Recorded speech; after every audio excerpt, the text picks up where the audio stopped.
हजरात, आपसे गुजारिश है, अगर फिर भी आप आगे हमारा इसी तरह से साथ भरोसे के साथ देना चाहते हैं तो ये रहा स्कैनर और ये रहा अकाउंट डिटेल।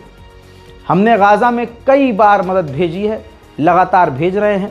गाज़ा की बहन से डायरेक्ट हम कांटेक्ट में हैं और जैसा जैसे वहाँ रिक्वायरमेंट होती है, छोटे छोटे टुकड़े में हम गाज़ा के अंदर इसी तरह से मदद भेजने की कोशिश कर रहे हैं, ताकि कम से कम वहाँ खाना जो है कुछ वक्त का बच्चों तक को तो हम पहुंचा सके। अगर आप इसी तरह से साथ देंगे तो इंशाअल्लाह बड़े आराम से गाज़ा में हम कुछ न कुछ मदद ज़रूरत के हिसाब से पहुंचाते रहेंगे।